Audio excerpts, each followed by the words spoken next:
So this story is about our dog Sachi.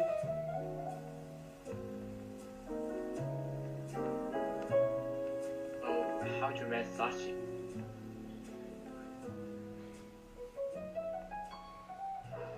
My daughter Megan, when she was in elementary school, they had her do a report on pets or animals or whatever she likes, and she did a report on dogs. I think she was like in the 3rd grade or maybe 4th grade, and she did a report on dogs. And she zeroed in on the dog, like a Shiba Inu. So a Shiba Inu is a Japanese bird dog. And so she read a lot of books, she was 3rd grade and she did a lot of research on these dogs. And she read a lot of books. She did a big report on the Shiba Inu in particular. And so she wanted to get one. Ultimately, I want to get one. She also, at that time, she researched a breeder. And a breeder is a dog, maybe like a dog kennel that raises dogs. So they in particular, this one specializes in Shiba Inus. So they breed the dogs together and they have babies.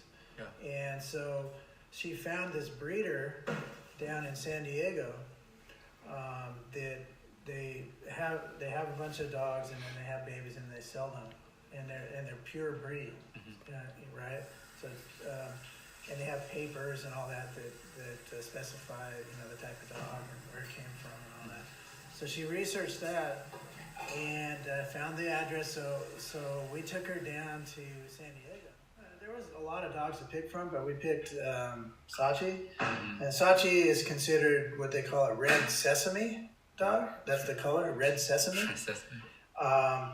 And Sachi's actually a little bit smaller than some of the Shiba Inus. If you've seen some other Shiba Inus around, they're real husky. They're not huge, but they're more sturdy. Sachi looks more like a fox. What's the one thing that happens on Sachi?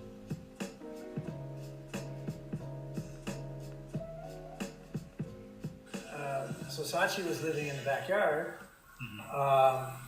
and as she grew, she became more energy, a lot of energy and jumping around and hopping around, and she could really jump and she can move really fast at that time, and she would always jump over the fence. So there was one day where she got out, unbeknownst to us, or maybe I found out maybe 30 seconds after she got out, right? Oh crap!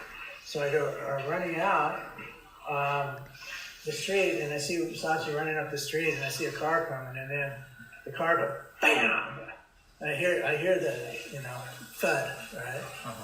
And Sachi just got bammed, right? And I go, oh no! But I thought Sachi was dead, it was a big collision because she ran up the street, those cars come flying up, and so Sachi got hit by a car. I thought she was dead. I ran over there and got Sachi, and we took her. She was still conscious and everything, and so we took her to the emergency down the hill,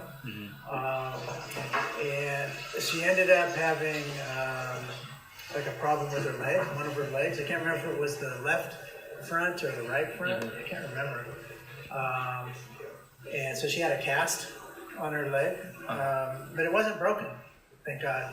And then they did all the testing for internal injuries in case there was internal bleeding and that kind of stuff. So she came back and she had the cast on her leg and she'd hop in bed. Yeah, so she's been through a lot, but most of the people I know, their dogs don't last that long. 15 years, it's been pretty well. So really, and then over the course of time, she'd get older and older, and then she has some eye problems. Now she's just completely blind and kind of cuckoo. But health-wise, she still seems okay. You know, her body seems fine, but her mind and her eyes are giving her problems. So now we're kind of contemplating, you know, she's kind of at the end of the road, whether or not we should, you know, put her to sleep. You know what that means. A lot of times they do that to animals when they become, you know, life is just not very good for them anymore. You know, they don't do that for humans, but you know, for animals sometimes they do that. So we're contemplating that, but you know,